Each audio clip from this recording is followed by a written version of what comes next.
Hi, this is the Chairman's Report with Dr. Michael P. Williams, Houston Community College Chair, and we have the Chancellor of the University of Houston System here with us. And we're talking about the arc of vision that we have, that you have there at the University of Houston. And I say we, I don't have a degree from there, but that's my university. I live in Houston.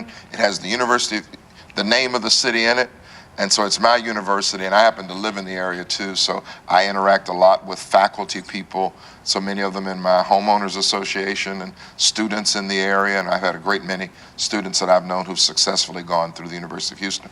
Now, some people would be very condescending about it, but they would think that things like successful basketball teams and successful football teams have nothing to do with the growth of an institution. But we know better than that, because they're some of the best recruiting tools for students anywhere in the world, because it gives you a level of publicity that you can't afford to pay for.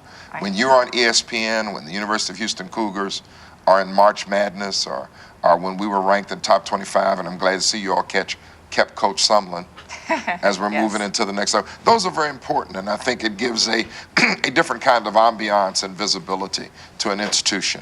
Now, I know it's not all. We're not a football factory, and we're not a basketball factory, but it is important. Any plans to do anything about Hofheinz? Yeah, Since I'm a basketball absolutely. fan, I'm just asking you. I am a big fan of athletics, and it's not just because they're a good recruiting tool. I think they are a very important part of a student success story. They give a bonding, a feeling of identity, a feeling of excitement to students, and it just depends on academic leaders to build on from there in terms of from recruiting to student success. So I'm a big supporter. And even though I grew up in India, where we didn't have, any of these things in my college, I can tell you probably 20 stories as to how they have made an absolute difference. So having said that, your question about Hofheinz, we have to have a nationally competitive athletics program if we are going to be a nationally competitive university. So having facilities that are nationally competitive is an important goal. And we will do everything possible to see how is it that we enhance the viewing experience for our students and our graduates and the community. You said before it's your university. I always brag about it. The University of Houston is so good, and we're going to definitely become Tier 1. It's not because I feel it's because people like you own the university. And when the leaders, when the people of Houston own their university in this manner, there's nothing that will stop us. I absolutely feel very confident. One of the very ambiguous markers of institutional success sometimes is graduation rates. Yes. They tell one part of the story, but they don't tell the whole story, because American education has so many different portals and opportunities for people. Absolutely. Sometimes it's a revolving door.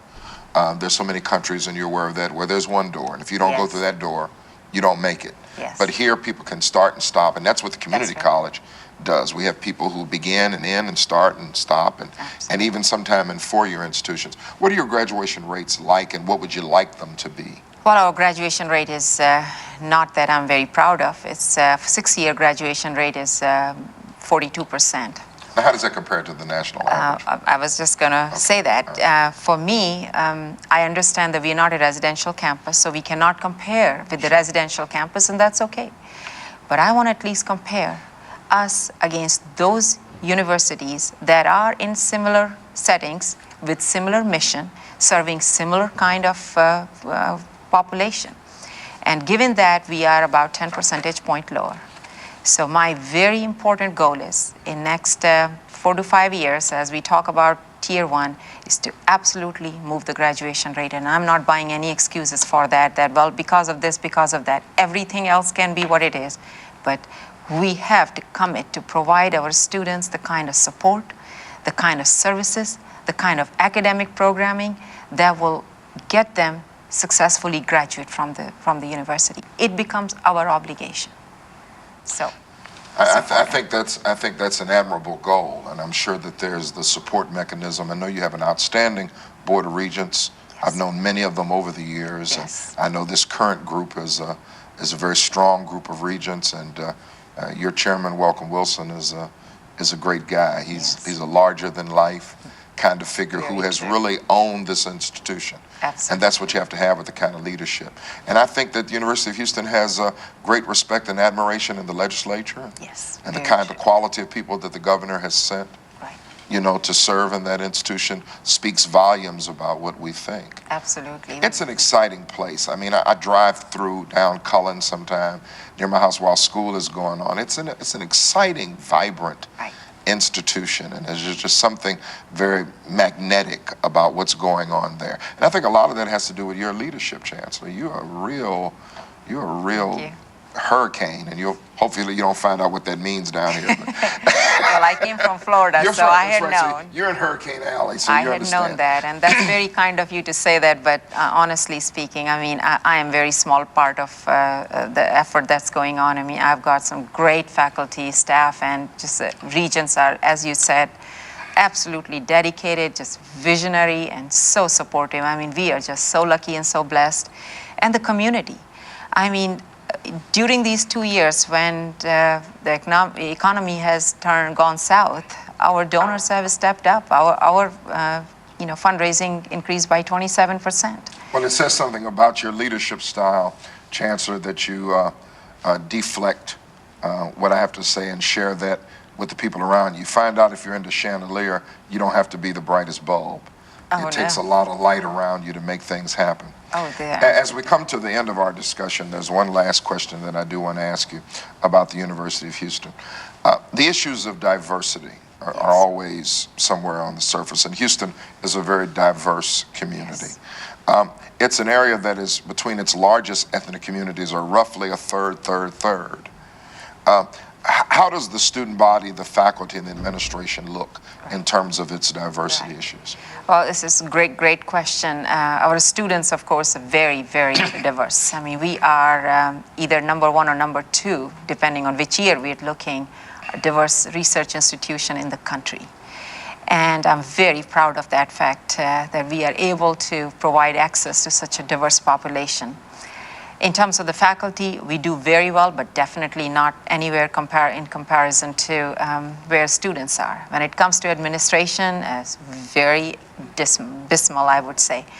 But I've got good news for you, though, because we have changed several top leadership position deans. Our last recruitment person is a dean of the College of Liberal Arts and Social Sciences, who is an absolute dynamite person, stands on his own merit, and he's an African American. Okay. Our first one in that pool, which I hope that's the role model then, and we can just build from there.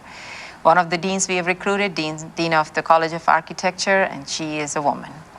And I think it's just the pieces. My presidential fellow is a Hispanic member. Very small diversity right now, but you got to start, somewhere. And I am committed. I am absolutely committed to it, and because it's important for role models. It's important, and that's why I tell my faculty and administrators and those who are thinking, should I go in administration? And I tell them, yes, you should do it.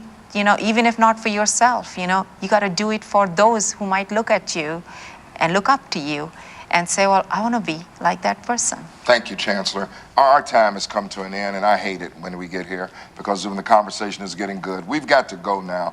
Thank you for joining us for the Chairman's Report. This is Michael P. Williams, and I'll see you next time. Thank you.